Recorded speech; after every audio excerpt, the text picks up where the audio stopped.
in the day, black in the night. Stripes in our veins, sparks gonna fly. The beast is awake, orange, black and white. Cause when the jungle come alive, who day we ignite in Cincinnati, we gon' rise in the jungle, we unite in dripping orange and black and white. Who day when we fight, live and die in these stripes. Wake up the beast, every game day is a feast. Time to bust it off the leash. In the jungle, dripping heat. Tigers strike the city streets. East side, stand up. West side, stand up. If you reppin', who day? Time to put your hands up. Bengals stripes, we in it. New day, new age, yeah, we get it. Cincinnati jungle fitted. Who day in our house, we win it. Orange and black and white, we build it. Earn our stripes, you know we kill it. Bleed our colors, jungle dripping. Nasty, natty, yeah, we lit it. Lit the crowd, get the city loud. Yeah, we feasting now. Fit the pounds, make the city howl. Now we beastin' now. Thunder through the tunnel, from the sideline to the huddle. Stripes we tatted on the jungle when we flex that who they muscle on them. Stripes, Cincinnati, we gon' rise in the jungle, we unite in dripping orange and black and white. Who day when we fight, live and die in these stripes. Now who got 'em, who rockin' on? Now who wanna move, tossing on? Now who wanna move on? If you got stripes, then you let the city know you rock 'em. Yeah, we got 'em, yeah, we fought 'em. Like that black and orange on bottle. Bingo bottle, never stop it. To the beast and know 'em. Who they rockin' with the diamond stripes, flossing on the ring. Cincinnati, she's our queen. We gon' show the world who king. Orange in the day, black in the night. Stripes in our veins, sparks gonna fly. The beast is awake, orange, black and white.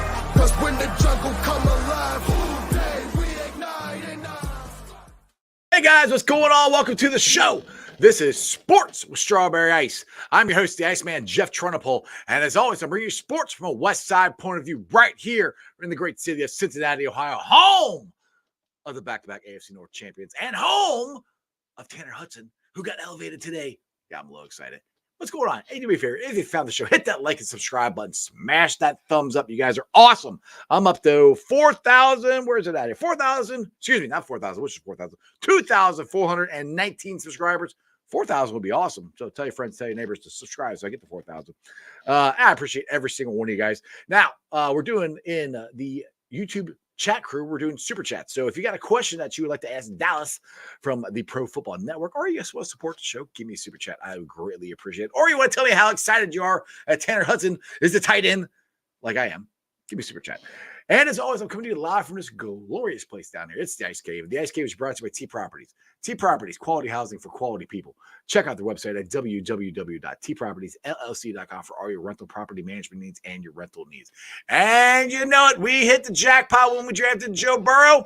If you want the hats, the hoodies, the flags, the shirts, any of that stuff, please check it out. Go to jackpotjoey9.com. Portion of the proceeds go to the Joe Burrow Hunger Relief Fund. Also, we got the beer. It's at Brink Brewery. You can get it there, and you can get it at most major Kroger's and most corner stores. So if your corner UDF or Sunoco or whatever doesn't have it, say, hey, I need some Jackpot Joey beer here. Go get some. Portions of proceeds for that go to the Joe Burrow Foundation. What is up to everybody in the chat? So we got Billy Rowe, we got Corbin's blog. They both said the same thing, so I'm thinking he kind of switched YouTube channels, but they're in there. Joey V's in the Strangers in there. And yeah, I know. I wish I was at 4,000, Joey. That'd be nice. I'm working on it. Help me out. Hit those thumbs up. Tell people to subscribe to my show. Maybe I'll get to 4,000 someday. That'd be great. Anyway, let's get to Dallas and talk about the great news of the day. Dallas, what is up, my man? Jeff, how you doing? The Bengals are back, man. They're back. The Bengals are freaking back, dude. They look so good. All up until Irv Smith fumbled the ball, and I'm like, oh my goodness, bring up Tanner Hudson. They looked incredible. It's so crazy from where they started this season to like go up against a team like the 49ers that seems like everyone had number one in the power rankings like up until these past couple weeks and just pretty much have their way with them, right? I mean, they looked like the Joe Burrow of old. They dominated. They dominated them in every facet of the ball. And it's great. I mean, it's great if you're a Bengals fan. It feels like they've put themselves right back into the mix in this division, in the AFC, the Super Bowl contenders. It's kind of back to where we thought they'd be entering the season. Dude, that's what I've been saying. Now, everybody called me crazy when I said this last week, but I was doing predictions and, what we're going to do next 4. And I said, we're going to go 4-0. Well, it's looking pretty good so far. Now we got the Buffalo Bills come up here. We're going to stripe the jungle, but dude, and I'm not trying to be overconfident, but Dallas, the way we played and we left points on the board, they still could play better. Yeah. We could win the rest of these games. And I mean, they did last year. They're undefeated in November, undefeated in December. Yeah, we lost in the AFC Championship game, but this is how this started last year. And this is what I kind of kept telling people. I'm like, once Joe gets healthy and everything, we're going to get things rolling. And you're not going to hear about, Zach Taylor can't call plays. Dude, did you see the play calling? The 49ers didn't know what hit them. Yeah, and they really kind of went to that like under center look that I think people have been hoping that they would do and mix things up a little bit. We saw them move to a really shotgun heavy offense last year. Joe Burrow prefers that. He doesn't want to turn his back to the defense, but you saw what going under center can do for the run game and for the play action game too, right? To marry those two concepts together. I think it was good that you want to see a coaching staff that's willing to adapt. And I think Zach Taylor and his staff have done that. They always adapt time and again, right? Yes, yeah. They don't get enough credit for that. I don't think they do. I think the Bengals are viewed as like a team that has a ton of talent and maybe not the sharpest coaching staff. I think if you really kind of get down into the nitty gritty of these little kind of changes that they make throughout the season, that they do have a coaching staff that's willing to do these changes throughout the season. I think you saw it on Sunday. I think he'll keep seeing it as long as it's getting the type of results that they got against the 49ers, right? Why would you move away from it? Right, exactly. Now we had the news of the day, and this is something I've been banging the drum since training camp. I saw not Irv Smith, Tanner Hudson, and I got Irv Smith on the brain. I saw Tanner Hudson, and this guy I thought is the best tight end we had. Now I'm not saying he's going to be an All-Pro or Travis Kelce or anything like that, but Dallas, we don't need Travis Kelce. We don't need we need Hayden Hurst. We need CJ Uzama. That's what I think Tanner Hudson is, and he got promoted today. So I'm now they did that because Chase Brown is on IR, so that's the roster spot. Now next week, if Chuck Sizzler comes back, then I think they might have to do something. Yeah. But this, to me, honestly, this is Irv Smith going, hey, you got to do something or you're gone, dude. Because I don't think they're going to cut Mitchell Wilcox or Sample. I think they have roles on the team. Irv Smith's role is to be the number one guy, the pass catcher. And I think Tanner Hudson, if that's the way they go, Irv Smith might be given his walking papers. What do you think? Yeah, I don't want to like overreact to Tanner Hudson. I mean, this is a guy who's 28, 29 years old. He's made one start in the NFL. He has 19 catches in the NFL. But I think that really speaks to how poorly Irv Smith has performed through these first few games, that it's like we're like, oh my God, Tanner Hudson coming in is going to save the day. I think that's how unproductive Irv Smith has been. This isn't Irv Smith is a second round pick, but it's not like he was this great, amazing pass catcher with the Vikings. He was often hurt. He was often not productive. Kind of been the same for the Bengals. I don't think it's that big of a surprise. I think maybe the Bengals were hoping that Joe Burrow could kind of unlock him. It really hasn't happened. He actually made a few more plays in this past game than he has in other games, but he, totally kind of canceled that out by fumbling right at the goal line. I mean, it's just a backbreaker. That's an absolute backbreaker if that's kind of your biggest play of the season is a fumble near the goal line, and there's nothing really to cancel that out in a positive way, right? Right. All of his highlights are mess ups. I mean, the first game of the season, Joe throws him an out, and all he's got to do is get 2 feet in, which I can't do that, but I'm not an NFL. No, I think you could. I think you could have done that. I mean, he should be able to do it. It's kind of what I'm saying. I'm not trying. Yeah. And I was willing to give Irv Smith, a shot. I wasn't like, oh my goodness, he's gonna be horrible. I'm like, well, I said, as long as he stays healthy, and we got Joe Burrow, maybe he'll be all right, because we don't need an awesome tight end. Mm-hmm. You can't go out there and you can't drop passes. Drew Sample, God love him, can't catch a pass to save his life. I mean, he's a great blocker, but that's kind of his role, and that it is what it is. Drew, I know he's a second-round pick. We're just got to get over that, but Drew Sample does good in the role that the Bengals ask him to do. Yeah. We need a pass-catching tight end for the checkdowns, for when we actually throw the ball to the tight end, which isn't often. But, I mean, CJ Uzama made some big plays for us when he was here. Hayden Hurst made some big plays for us when he was here. So where everybody's like, I'm not that worried about it. I'm like, it's like having a position out there and you don't even have to worry about it. Yeah. Now they're not going to throw it to him. Like, you don't want that. You want everybody to be an option. And I think we actually have that now, Tanner Hudson. Now watch it. He'll go out there and lay an egg on me Sunday because I'm hyping him up. But I mean, like I said, again, I am not saying he's going to be an all-pro, Pro Bowl tight end. He should be able to catch the ball and like make something happen, I think. He should raise the floor, right? Yeah. At the tight end position is what he should do. I like Tanner Hudson. I'm not trying to be negative on Tanner Hudson. I thought he played really well in the preseason. I mean, I was very impressed by him. It's hard to. I don't think he could be as bad as Irv Smith, right? It's such a low bar that he's set. I don't know. I kind of thought that starting with the Hayden Hurst signing in 2022 and then Irv Smith this year, that how the Bengals are kind of formed with a very expensive quarterback and gonna have an expensive running back or a wide receiver, and that's kind of how they're built. I kind of thought maybe every year they'll have a 1-year contract for a tight end, right? And it's just, who else wants to come to Cincinnati and catch 50 balls from Joe Burrow and maybe win a World Series or win a Super Bowl? We'll bring you in and it'll be cheap, and then you can go hit the market elsewhere, right? And I think that's what they tried to do with Irv Smith. It just hasn't worked out, and I would have liked to see the Bengals draft like a 5th or 6th round tight end this year, someone to kind of develop and that maybe turns into something. We've seen other teams do that with late round guys, and they chose not to do that. But yeah, I think at this point, someone like Tanner Hudson, I mean, the trade deadline's passed. They're not going to go out and trade for anybody. They weren't going to before the trade deadline anyways. It doesn't matter. But I think Tanner Hudson's probably the best type of upgrade you can find at this point in the season. And yeah, I think he has a chance to become that tight end one, at least in the pass catching role. I don't know if he's going to ever kind of overtake Drew Sample in terms of blocking and stuff like that and be an every down tight end. But I think there's no reason why he can't go out there and do better than Irv Smith has done. No question. Yeah, I mean, he's being given the best opportunity I think he's ever had in the NFL right now. And like I said, he goes out there and he makes some plays. He might go off and make some more money. But I got an interview that I got from Trags with Tanner Hudson. I want to play that here real quick. A lot. I like to think it shows that they have faith in me. Shows that I feel like I've earned the opportunity to go out there and show what I can do, and now it's just going out there and doing that. You've had a lot of experience, obviously, throughout the NFL, Giants, 49ers. How much did that help coming into this situation and adapting your play? I think it's helped all around. I think, going from Tampa to the Niners to the Giants, I've learned a little something throughout that journey with every team. And it just better prepares me, for anything that does come my way in the league. What about your experience here in the preseason? How important was that, and for that matter, training camp? Yeah, it was great to get a training camp under my belt with the team to really show them what I could do during camp and have that full time with the team.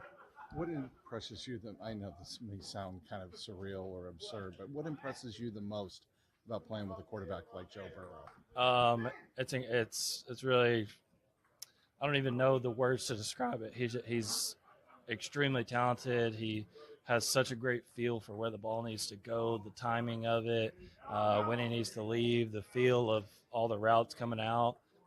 It's something really special. How would you define success in your role going forward? Just doing my job to the best of my ability and executing every play also to the best of my ability and making plays when the ball comes my way. All right, thank you. A couple of things I thought was interesting there is he said he got full training camp. So it sounds like he's never even really gotten to get used to or acclimated with a team before. So yeah, that might have a lot to do with why he's looked so good, I guess. I don't know. Did you find what was the interesting thing you found about that interview? That he said he couldn't find the words to describe how good Joe Burrow is, because I feel the same way sometimes. He's jackpot, man. Yeah. No, I think Tanner Hudson, he's bounced around the NFL. He's never really been like the guy for any team. And when he's gotten chances, it's mostly been as like a special teamer, right? As a tight end 3. He's never been given that chance to be the guy. And what I think we've seen with tight ends around the league, they take a while to develop, maybe more than any position in football. So you see a guy who's been on 2 or 3 or 4 teams and who hasn't played a lot and who spent a lot of time on special teams. And other positions, you'd probably say, okay, we've probably seen enough from that guy. At tight end, maybe you say, hey, this guy is a big athletic guy who can catch the ball. And there aren't that many guys who can do that in the NFL at this size. So I think there's hope. Absolutely. He's kind of he's like a tabula rasa. He's a blank slate that we can pin anything we want on him right now and see whatever he can become in this Bengals offense. And until he goes out there and does it, we really won't know. But I think, you've got to be excited to see this change at tight end. Exactly. We'll find out Sunday night against the Buffalo Bills. Now, a couple guys came up, not injury, but they didn't participate fully or whatever. Joe Mixon had a chest contusion, I heard, and was Orlando Brown had something too? Or yeah, Orlando Brown was limited, I believe. Mixon was limited. Trying to find. And then Trey, I think because Michael Madden says hoping Trey and Mixon play. I didn't see Trey limited as far as practice goes. Trey did not practice today. Oh, he didn't practice at all. Okay. He didn't practice at all. So that's not. I mean, it's not a great sign. It's not the end of the world to miss a Wednesday practice, especially for a veteran who's he's fought through injuries. He fought through the injury on Sunday, so obviously it can be done. I think he'll just have to monitor the practice reports for Thursday and Friday and see where he's at. But yeah, Joe Mixon was limited, chest injury. Guys are limited or miss practice all the time this early in the week, so I don't think it's anything to be too concerned about. Tyson Anderson and Josh Tupou didn't practice either. Now Trey, the funny thing I thought about Trey is he seemed like he got better after the sprained ankle, which we always call him Blackout Trey because he says he doesn't remember stuff. But dude, I mean I don't think he's going to get any votes for Defensive Player of the Year, but I mean he's got to be getting some more praise because that dude is playing at a elite level right now. I think higher than he's played in his career. Absolutely. I mean, he's got to be the best free agent signing in Bengals history, or right at the top of the list. Yeah, like right at the top. Got to be there. I can't think of anybody off the top of my head who I would put above him. I mean, well, we didn't sign that many free agents, so it's a short. True. It's true, and it's I remember when he got signed, that signing was panned a little bit in some areas because he had never been a full-time guy. He had been this guy for the Saints who was a designated pass rusher and never played this full complement of snaps. And you've seen guys like that go to other teams and not have that sort of success and not be able to keep up the pressure rate that they had in a limited role. And Trey has just totally fought that narrative. He's come in here and played an absolutely full-time role. Sometimes I think he plays too many snaps, him and Hubbard both, but he was incredible. He's been incredible this entire season. And I don't know if he's like a Myles Garrett, TJ Watt, that Micah Parsons elite pass rusher, but he's right there. Yeah. He's right there, like under those guys. I think it'd be it'd be a challenge if he doesn't play this week, right? I mean, I think it would be, this defensive line has depth. They have guys who can play like Cam Sample, and you'd like to see more out of Miles Murphy. I mean, Joseph Osai, his snap count is surprising of how little he's getting. I would think by now it might be going up because, like you said, we kind of want to get Trey and Sam a little less snaps, but it's going in the reverse for Joseph Osai. That to me has been kind of surprising. I mean, I was expecting more out of him this year. Absolutely. I was expecting a huge season. Like, obviously he wasn't going to be a starter technically, but I thought he'd play like starters level snaps as a backup. And I wonder how much it has to do with the injury in the preseason, right? I mean, he got hurt. It was in the third game, right? In the final game that he got an ankle sprain. I think it was at Washington. I think that's where he got hurt. What are we on week 8? So it's been 2 months or whatever since that injury. High ankle sprains can be like 4 to 8 week injuries. They take a lot of explosion away, which is obviously a huge thing for an edge rusher like Osai. Right. I wonder if it's an issue where he's just hasn't felt right all season, and maybe the Bengals staff knows that, and he's not getting the time that we expected or the time that we thought he would coming into the season. But yeah, him and Miles Murphy too. Jay Morrison, my podcast partner, wrote about it this week that Miles Murphy's really not getting the snaps or seeing the type of action or production that many would have hoped for. So I think there's some upside on that defensive line, but you don't want Trey Hendrickson to miss a game to have to figure out who those guys are. You kind of just want them to show up on their own. And to me, Dallas, that's the scary and cool part all at the same time, that there's still more. And that's what excites me about the Bengals team in general. There's still more. I mean, that defensive pass rush was awesome on Sunday.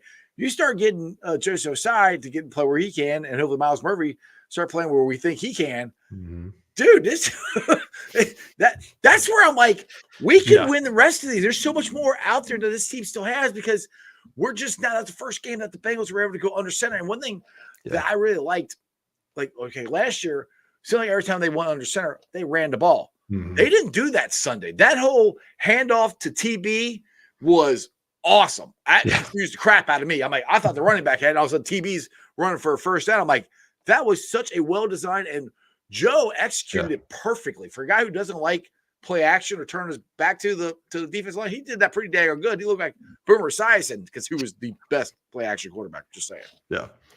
Yeah, absolutely. I thought Burrow looked incredible like the entire day. How about the play where it was the first drive where on the 3rd and 10 where he evaded 2, 3, 4 pass rushers. That's how he's an alien. He wore the alien. Yeah, exactly.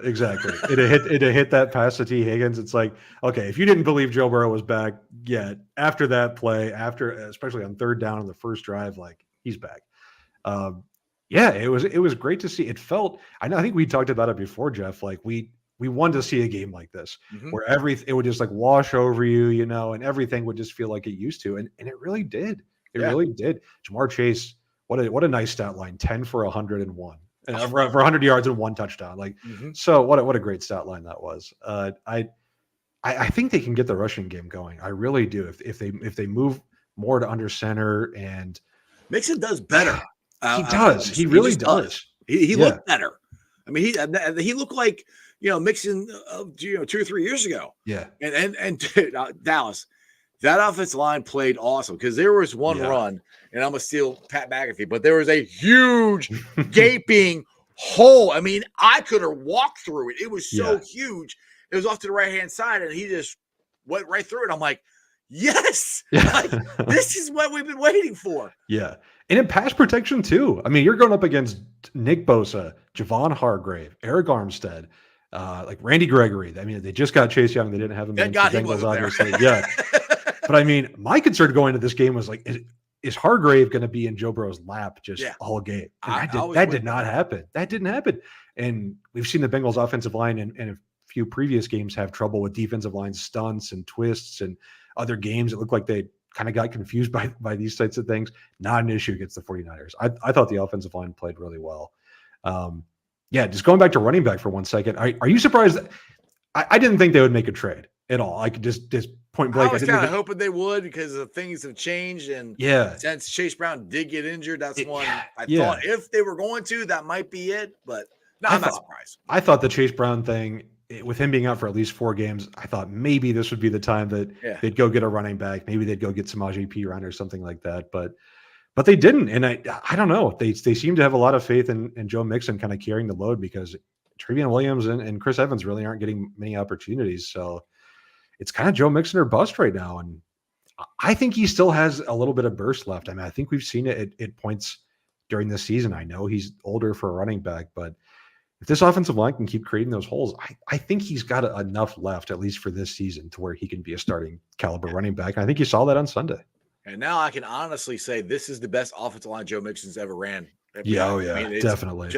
And I'm going to keep tuning this horn. Jonah Williams. All you Jonah Williams haters out there who are, he's a terrible left tackle. We should trade him, blah, blah, blah. And I kept saying, one, he's not a bad left tackle. He was not Orlando Brown. Orlando Brown's better.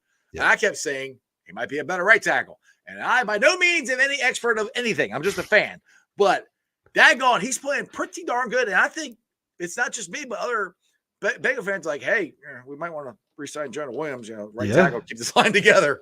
I don't know if they're going to be able to at this rate, though. Like he is, but if you look at next year's free agent offensive tackles, he is by far the best option. I know. That's what he's making himself a lot of money because he can play left tackle, which say what you want. He can play left tackle and he can play right tackle. So that's more money right there. Yeah, it's so funny. Like he was so unhappy about moving to right tackle and wanted to be traded, and which I think you can understand. Like I never talked to him. So once he came and explained, I understood what the frustration was. He's like, well, you're not even going to talk to me about it? I mean, what the heck? Totally. And if I was going into the final year of my contract and I'm looking for another big contract on the open market, do I really want to go and switch sides of the line and like learn a new position and technique and all that? No, probably not. But I think he's absolutely made the most of it. There are guys like Mekhi Becton who's available next year, but I mean, he's been injured all the time. I mean, his whole career until this season when he's shot. I think Jonah Williams is a guy he's shown those flashes of like really high level ability, but also just, we talked about it before, the floor is really high. You're not going to bottom out with a Jonah Williams at right tackle. I don't think, and he offers you that left tackle versatility too. Yeah, I don't know. I don't see him back in a Bengals uniform, not because he hasn't been good and not because the Bengals don't like him, just because they have too much money devoted elsewhere.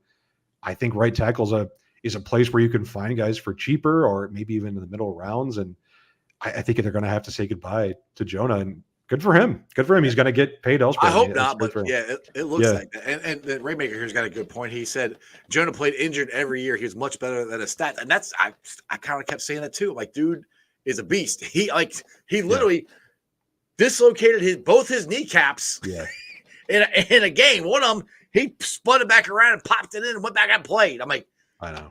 So it's amazing. I would have faded, passed out, puked, whatever. I saw my kneecap on the other side. I'm like, oh, but he pops it back in and goes out and plays. Yeah, but that's the thing too. I kind of try to tell people too. I'm like, he dislocated both his kneecaps, and he still kept playing. I mean, I know he missed a little bit of time for I think the second one, but his knees weren't healthy all last year. No. You can't do that and be normal. So yeah, he's been playing injured a lot. Now that's one knock against him, that he does get injured, and hopefully, knock on wood here, nobody gets injured, because Dallas, that has been the biggest problem with when we get into the playoffs. And this is why I was hoping they keep La'el Collins, is our offensive line has gotten injured. Before Super Bowl year, it was Reef got hurt. Last year, we had 2 of our 3 guys out. I mean, we played good against Buffalo, but we didn't do so hot against the AFC Championship game. That's the thing. Well, I'm concerned with that. If one of those guys gets hurt, Cody Ford, Jackson Carman, that does worry me. But hope to God they stay healthy.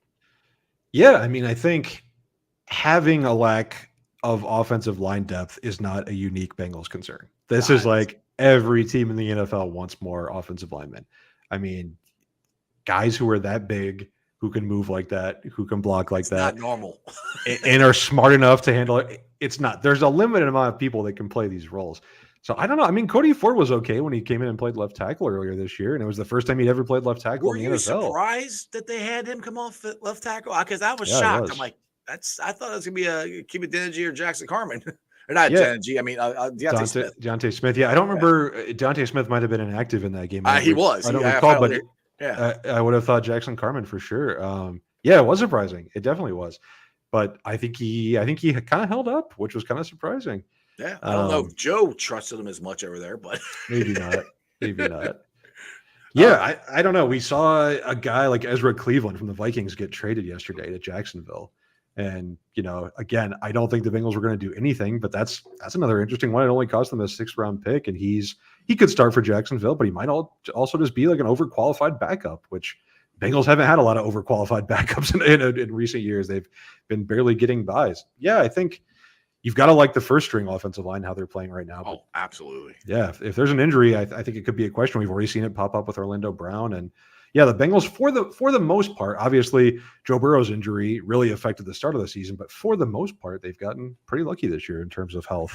Yeah, I mean, last year, like I said, they were pretty healthy all the way up until the playoffs. Yeah. I mean, that's they've kind of, and I think that has a lot to do with the way Zach runs the preseason. Now, I think he's got to figure out something a little different so the starters can play a little bit. So hopefully we can at least get off to a better start and not, put ourselves in such a big hole every year. Now I say that if Joe Burrow comes out and he's healthy, it makes a big difference too. So, I mean, so he could still do the same. He's never had a season where Joe Burrow's not coming back from injury. I mean, that just hasn't happened. Right. I would love to see that sometime. Maybe next summer we'll see it. Who knows? We honestly don't know. I don't think next summer I'm going to say, and Joe is completely healthy, because like as soon as I started saying that, bam, he gets hurt. Like, that gone it. You're jinxing him at this point. Yeah, exactly.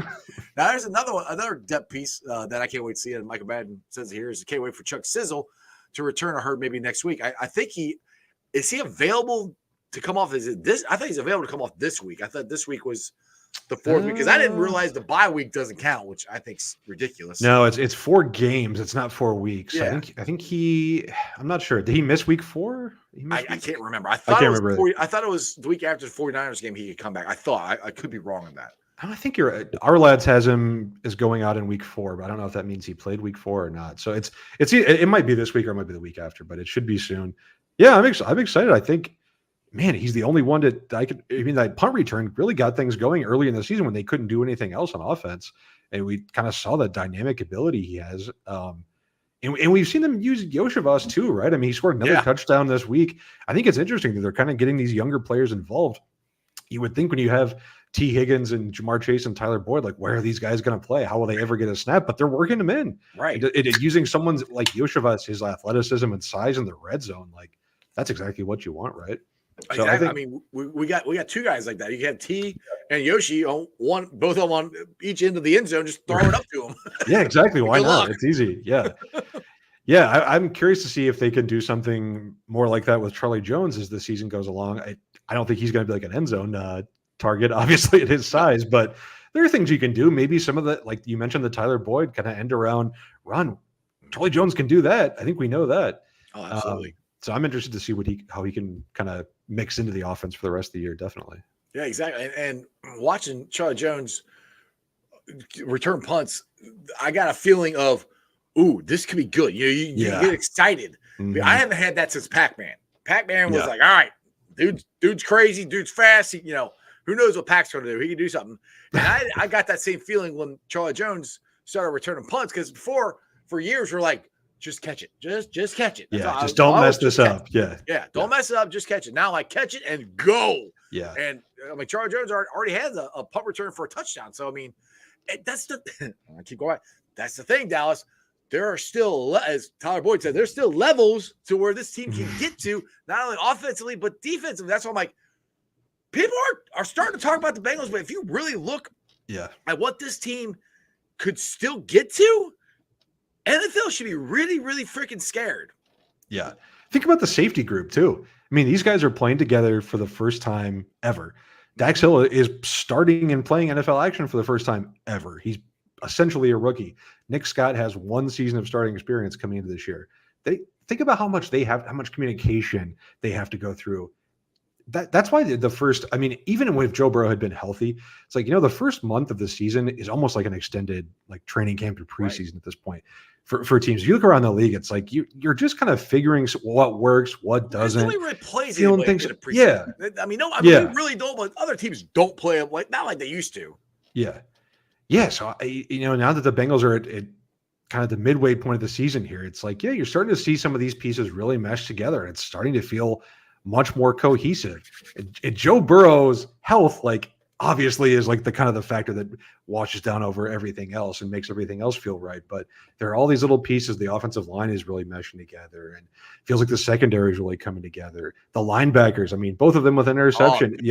Got to feel good about those contracts they gave out, right? I mean, it just, at every level, you're seeing these little bits of pieces that has to make you feel better if you're a Bengals fan moving forward. And if you're a fan of another team, maybe you thought the Bengals were out of it, and it's just not the case. They were hoping, but it's just not going to be the case. Yeah, dude, Pratt and Wilson, I think, are the 2 best linebacker combination in the NFL. There are better linebackers, but as a duo, dude, I'll take those 2 over anybody. I mean, the interception that Pratt made on Sunday's game, if he could just freaking stay in bounds, it's a touchdown.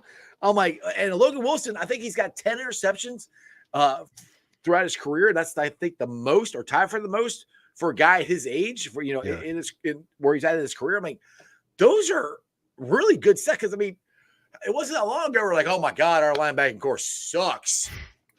These 2 are awesome.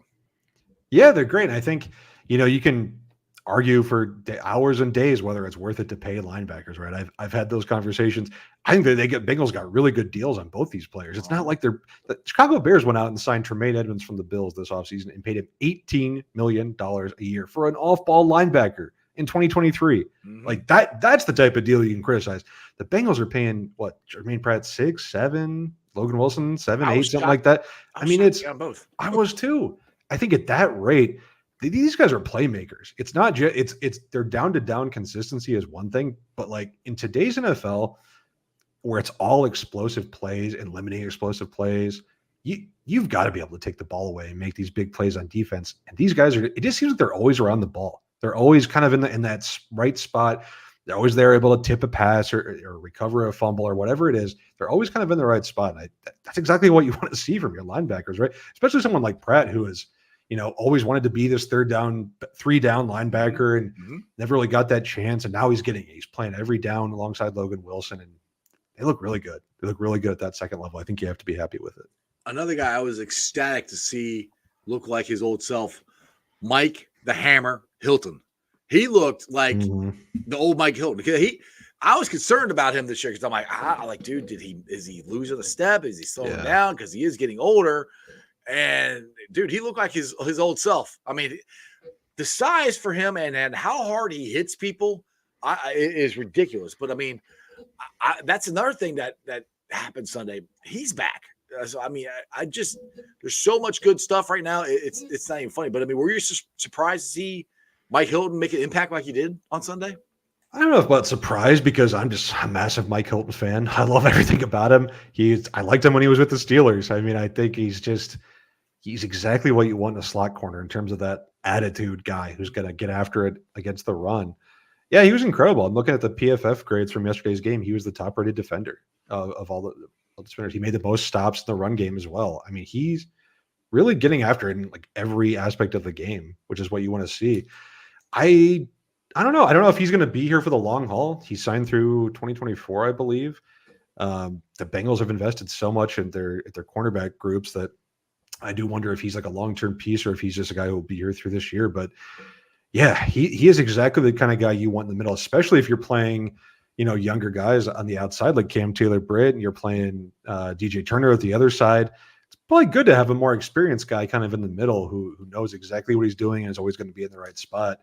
Yeah, I think Mike Hilton, maybe a little bit of drop off earlier in this season, but yeah, he looked like the Mike Hilton of old against the 49ers. Yeah, and I agree with you. Unfortunately, I don't think that Mike Hilton's going to get a second contract from the Bengals because they've drafted so many cornerbacks and they're playing good. The guy that I keep banging the drum for that I really want them to resign, but he's going to be the age that they don't want to keep players is DJ Reader. And the reason is because I don't know who is going to replace him. Zach Carter hasn't really. They played okay. Josh Tupou. There isn't anybody that does what DJ Reader does. DJ Reader, in my opinion, is the best run-stopping nose tackle in the league. I mean, he does so much stuff, and he's starting to get to the quarterbacks more this year too. But he does more stuff to help this defense take on double teams than I think people actually realize. Yeah, I think he had a really good game on Sunday too, as like you said, as a pass rusher, which is not normally his forte, but man, he was moving the pocket on Sunday. I think, and he affects the passing game too, because the Bengals can play fewer bodies in coverage when he's playing defensive tackle because he just takes up so much space on his own. I don't know if they're going to re-sign him. I mean, he'll be 30 years old going into next year. That's the number. The Bengals just don't give out third contracts for the most part to veteran players. I think they should make an exception.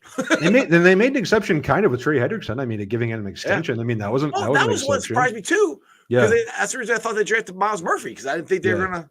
And then they ended up restructuring him. Sorry, I didn't mean to interrupt you there. No. And I think DJ Reader is almost becoming like a one of one in today's NFL. There just aren't guys built like this that kind of play this role anymore, right? It's just not. He seems like a player from like the late 90s, like a defensive tackle from that time. The thing about him at that position, I do wonder if that position can age a little better than other positions. Like you've seen guys like go back to like Ted Washington, Sam Adams, those guys that can just play forever, right? Yeah. Maybe DJ Turner's that guy. I would be very curious to see like what his market value is around the NFL. Like I don't know. That would be curious. As the rest of the league wants to play lighter boxes too, and they want to play with these too high shells with everybody playing back. Maybe DJ Reader's a guy who could go land another big contract because every team is going to want a guy like him that can clog the middle and let them put more bodies in pass coverage. I really don't know. He's a guy that I'm not sure how other teams view him and whether he'll have a huge market. I'm very curious to see it. Maybe the Bengals won't even let him get there. Maybe they'll extend him during the season like they did with Trey. But yeah, I probably wouldn't bank on it based on their history. The thing is, this is what, and I don't, we can worry about this in the offseason, but I mean, we already talked about Jonah Williams, you got DJ Reader, and T. Higgins. Those are three big ones that I want to keep all three of them. And like the hard question for me, I hate bringing this up, but this is a conversation that the Bengals might have to have. Yeah. If out of those three, just say you can keep one, which one do you keep it? And I hate to say this, and I'm not saying this is going to happen, but I think T is the odd man out when it comes to these two. And it might be Jonah Williams because of his age. But if you can only keep three of them, which way do you think they would go? So one of T, Reader, or Jonah. And Cheeto's a free agent too. We can't forget about him too, that he's still a free agent. I mean, I think I would keep T of that group just because it's the hardest to replace in my mind. But the Bengals do such a good job of drafting wide They receivers. do. And we suck at drafting linemen. I know, but I wonder if that's just like cyclical or if that's like an actual like deficiency in their scouting department that they can't draft offensive line. Maybe it is. It absolutely might be. I think you can find right tackles. I think you can find guys on the open market for way less than what Jonah Williams is going to get paid and have them do like an acceptable job, like pure competence, something like that. Defensive tackle, kind of the same thing. I think you could find, we just said you're not going to find a DJ Reader 1-for-1 replacement, but it's like, it's like in Moneyball when they were trying to replace Jason Giambi or replace him in the aggregate, right? We'll bring in a couple guys who can do what he does. I don't know if you're going to be able to find another T. Higgins, certainly not as a free agent, maybe as a draft pick, but I love T. I want to keep him.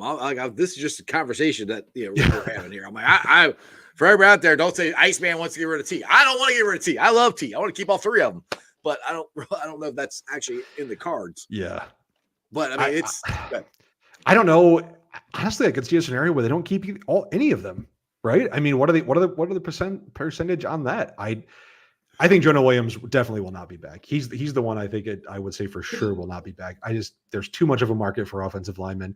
Reader, we said we're very curious, and then T, obviously there's going to be a huge market if he gets to the free agent market. That's what scares me about T. Yeah, I don't think his agent is going to let him sign unless T puts his foot down. I think his agent's whole mindset is get the free agency. That's just from what he's done with all his other players. We did with Jesse Bates, and that's where I get concerned because that's his job is to get the most money he can for his player. Mm-hmm. And the most money he can do, the best way to do it is get to free agency. Now, the Bengals can tag him and they can trade him, but most time if you're a tag and trade a guy, then the guy's got to be willing to agree to a contract. Yeah. Again, I don't think his agent is going to let him do that. That's just the more I've looked into this, we've been talking about this for like the last 2 years.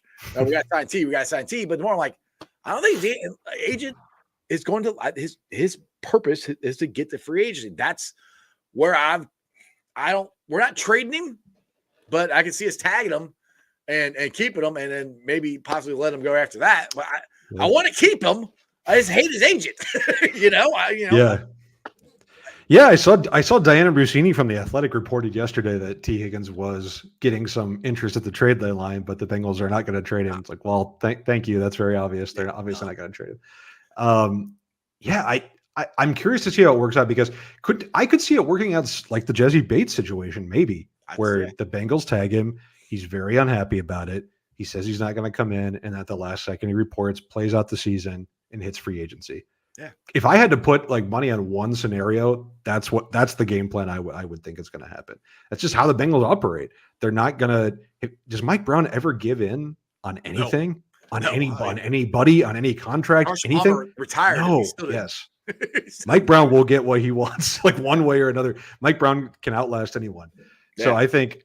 Well, and I think they did that. They also prepared for that with the draft of drafting Yoshi Voss, drafting Chuck. I know Chuck says it's different. He's a slot, but I mean, I think he's for TB, and Yoshi might be to see if potentially have to replace T, which again I don't want to. And I think if they tag him, if they tag T, I think you could see a first round wide receiver in next year's draft too, because I don't think unless Yoshivas just like explodes over the rest of the year, I don't think you want to go into next season saying, "Oh, we're fine with like a 6th round rookie in case T does like the." You probably want something a little better insurance policy than that. So I think if T's on the franchise tag and to say, "Okay, you've got one more year," go ahead and draft his replacement. That's what they did with Dax Hill and Jesse Bates, right? I mean, the Bengals worked the same way for years and years and years. So I'm just going based on purely how they've operated, and that seems like it'd be the most logical way to go. By that and what the agent has done. I mean, hell, he got Deshaun Watson a fully freaking guaranteed contract. Exactly. You think the Browns are regretting that yet? I mean, this dude doesn't play. He doesn't care what he has to do. He gets his players to free agency or whatever he has to do. Because I mean, I know the Browns traded for Deshaun and then they signed the freaking huge contract. Mm-hmm. But still, I mean, that's just his agent, and that's why it comes down to T might, if T really wants to stay here, and it's hard to get into anybody's money. And I will never tell anybody to not go get as much money as you can, because you're a football player. It's like hitting, Corey Dillon said this on my show, it's like hitting a lottery ticket. You know, you got a chance to get generational wealth. Yep. Yeah, you want to get the ring. Of course you do. You want to be in the best situation. But if you got a chance to have money for your kids, your grandkids' kids, your kids, who are you to tell that person, dude, you should take less money to stay with the Bengals? I would love him to do that, but would you do that? I mean, most people wouldn't. It's not like T. Higgins has already made his money in the NFL. He was a second-round pick. Right. He's made good money, but it's not like he has, generational wealth at this point. This is his big chance. This is the chance. We all love T. Higgins. The odds are that T. Higgins probably won't get a big third contract. That's just because that's how it works for NFL players. Like, most guys don't even get a second contract. You got to get that second one. Like, there's no way you can fault T. Higgins for wanting to get as much money as he possibly can. Like, sure, we all want him on the Bengals, but he's one of the best wide receivers out there in the NFL. He could be a wide receiver one on many teams. Yeah. So there's just, it's frustrating to see these negotiations like not come to fruition, but you cannot blame T for wanting to go out there and get as much money as he can. No, I agree with Brandon. He won't be the same without Jackpot Joey, but if he goes somewhere where that has a okay quarterback, good one, I mean, T's pretty damn good. So, I mean, he'll get his money and like I said, again, Mama T, if you're watching, I want your son to stay. Just promising that. Like, I don't want him to leave. I'm sure T loves playing here, but this is totally me just speculating, but maybe he wants to be a wide receiver one on a different team, right? Like, maybe I'm sure he loves playing with Jamar Chase. I'm sure he loves playing with Joe Burrow, but Jamar Chase is always going to be the top guy on this team. Like, no matter what, the Bengals are going to extend Jamar Chase. No matter that's what. happening. Yeah. It's like, maybe he wants to go somewhere and kind of make his own legacy and say, hey, I'm a top wide receiver as well. Like, I could see that. I wouldn't be that surprised if that's his mindset. Yeah. I mean, who knows what's going to happen, but it just, I'm preparing myself that he might not be here. And that's just life. And like Augie said, it's business. And that's the thing with everybody. We're all fans, but this is their livelihood. This is their job. I mean, I'm sure if somebody comes and offers you more money to go somewhere else to go right, you're going to be like, all right, I'll see you guys later. Thanks. But I mean, who wouldn't? You got to look out for number one, right? You have to. These guys, NFL players, like, they're self-made men. Like, think of all the work they've put in from middle school to high school to college to get to the like. Why should you not get to absolutely like capitalize on that and really get this huge windfall? Like, I mean, absolutely. I think, I've noticed this the older I've gotten and the more I've gotten doing this podcast and talking to different players and stuff. Yes, they have God-given ability, but if they don't do something with that, which means work their ass off, they're not going to get to the NFL. It's so hard to get there. And then to be a top guy and get that money, you have to be consumed with this game to get there and to put all that work into it and go, you know what? I like it here so much. I'll take, a lot less money to stay here. Right. You're most likely not going to do that. I mean, like I said, I wouldn't. And I love the freaking Bengals. I mean, you listen to like any former NFL player and every one of them will almost to a T say, whoever offered the most money, that's where I was going to go. Right. And it's like, again, you can't blame them. Maybe if it's a guy who's in his 8th, 9th year and he's made plenty of money and he wants to go somewhere and win a Super Bowl, I get that. Like, I totally get that once you've kind of made your money, but you can't expect that out of a guy like T. Higgins who really hasn't hit that jackpot yet. Right. Which T's going to win a Super Bowl this year, so he'll have a Super Bowl this year. Then exactly. Yeah, there you go. You solved it. Well, I didn't solve keeping T, but So, all right. So we got the Bills and Bengals Sunday night. I think it's going to be so cool. The stadium jungle is going to be striped. So For everybody who's watching out there, you got tickets. Make sure you know what color to wear. I'm in 158. We're supposed to wear orange. But it's going to be a blast. And I think the fans and the Bengals in general have done such a great job of making this atmosphere unique, and the stuff they do with the light show and Stripe in the Jungle, and how loud us fans have been. I mean, seriously, like Seattle could not hear crap the last game and that helped on those, fourth downs down the end zone I sit in. But I think we're starting to get up there as far as a real home field advantage that I know. I remember back in the 80s, trust me, that stadium was rocking. But right now, I think this is as loud as I have ever heard this stadium. I mean, you watch it on TV. What's it sound like to you? Yeah, definitely.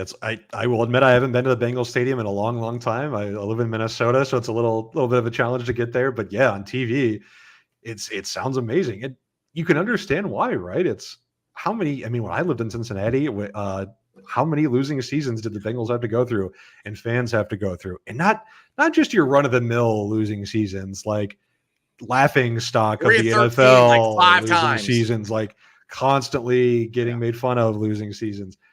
To go from that to where they are now, I mean, with a perennial all-pro at quarterback, with a team that has been to the Super Bowl, has been to back-to-back AFC championship games, why would the fans not be excited, right? It's amazing. I'm sure it feels good if you're a fan of this team who put in all the time when they were losing in the 90s, and to get through to the other side and kind of see where they are now. Yes, I know you're the number one on that list. It's got to feel great. I mean, it's amazing. I just thinking back to some of those teams with the John Kitna year. The John Kitna years weren't even that bad. I mean, there were worse years than that. But no, the David Klingler, Kelly Smith, yeah, Neil O'Donnell, Sam. Yep. Who was the quarterback when Corey broke the record? Scott Mitchell. Yep, Scott Mitchell. Yeah, just go a list of horrible quarterbacks. It's a long list. Quarterbacks. It's a long, but not distinguished list at all. No, not at all. Exactly. All right, Dallas, you've been on for 52 minutes, dude. I appreciate it. I'm glad you came on a little early. People are like, "Oh, you're early." I'm like, yeah, because I'm gonna go try to see Ted Karras at JTAPS here. Oh, nice. In a half hour. So, anyway, do me a favor, plug your stuff, tell everything about what you got going on. You and Jay Morris do a great job on your podcast. Yeah, absolutely. Thanks again for having me on. I love coming on here and chatting with you. ProFootballNetwork.com. We just covered the trade deadline yesterday, so there's tons of stuff up on that. Make sure you read all of Jay Morrison's Bengals coverage at Pro Football Network. And then our PFN Bengals podcast comes out every Tuesday. We did one yesterday. Make sure you check that out. We're on every week. And make sure you don't take Jay or Dallas's advice on betting. Please don't. Please do not. Who's the guy's name that's does the other betting for you? Brian Blewis, our betting director. He's it's his job. He's a little, it's his job. He's up on us. Yeah, it's fine. He's a little better. That's all right. All right, man. Appreciate it, Dallas. We'll do this again sometime. You know, I'll reach out again. All right, man. Sounds good. Thank you. All right, Houday. All right, guys. Hope you enjoyed that as much as I did. Dallas is awesome. Go follow him on Twitter. Of course, Jay Morrison. That's our boy. Go check those guys out. Let's get to the Facebook groups that let me live stream.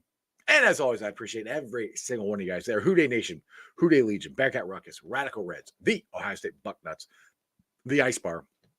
And then you can follow me on all my social media platforms, all under Sports with Strawberry Ice, on Facebook, Instagram, Twitter, Twitter X, and TikTok. Twitter X handle is at Jeff A. Trunapole. TikTok is at Iceman90. I'm also on Threads. The rest of it, just look up under Sports with Strawberry Ice. I hope to be pulling the sound off for the podcast. If not, I'm going to have a whole bunch of them pop up real quick. I know I've slacked here the last couple of days, but check out the podcast. It's on BeanPod, Apple, iTunes, Spotify, Google, Stitcher Play. Pretty much wherever you get your podcast, please make sure you rate, like, and review. Leave a 5-star review and a comment so more Cincinnati fans can find my podcast. By the way, if you guys are watching right now, you guys are real ones. Just going through all this stuff. YouTubers, 2,419 subscribers. Please tell everybody about Sports Strawberry Ice. Like I said at the beginning of the show, I screwed up and said 4,000. I would love to get to 4,000. Hit those thumbs up. Hit those subscriptions. Like I said, if you're watching on Twitter or Facebook or anything, you're not on YouTube, go to the YouTube channel, hit the subscription button, hit the bell for notification. And when I go live like this, because I went earlier because I want to go to JTAPS to go see Ted Karras, you'll be notified. Other than that, You guys have a wonderful day. I will be back at it again tomorrow. We're going on a heater. We're going to win the rest of the games. We're going to win the Super Bowl this year. Ready? And that's just sports, baby. See ya!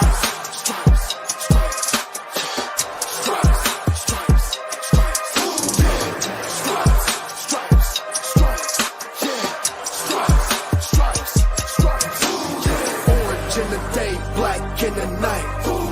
Stripes in our veins, sparks gonna fly.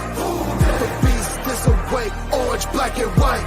Cause when the jungle come alive, who day we ignite and Cincinnati, we gon' rise and in the jungle we unite and dripping orange and black and white. Who day when we fight, live and die in these stripes. Wake up the beast, every game day is a feast. Time to bust it off the leash. In the jungle dripping heat, tigers stripe the city streets. East side stand up, west side stand up. If you reppin' who day, time to put your hands up. Bengals stripes, we in it. New day, new age, yeah, we get it. Cincinnati jungle fitted. Blue day in our house, we win it. Orange and black and white, we build it. Earn our stripes, you know we kill it. Bleed our colors, jungle dripping. Nasty, natty, yeah, we lit it. Lit the crowd, get the city loud. Yeah, we feasting now. Fit the pounds, make the city howl. Now we beasting now. Thunder through the tunnel, from the sideline to the huddle. Stripes we tatted on the jungle when we flex that who they muscle on them. Stripes, Cincinnati, we gon' rise and in the jungle we unite and dripping orange and black and white. All day when we fight, live and die in these stripes. Now who gotta move like it on? Now who wanna move closing on? Now who wanna move on? If you got stripes, then you let the city know you rock 'em. Yeah, we got 'em. Yeah, we fought 'em. Like that black and orange on bottle. Bingo bottle. Never stop it. To the beast and know who they rockin' with the diamond stripes. Flossing on the ring. Cincinnati, she's our queen. We gon' show the world who king. Orange in the day, black in the night. Stripes in our veins, sparks gonna fly. The beast is awake, orange, black and white. Cause when the jungle comes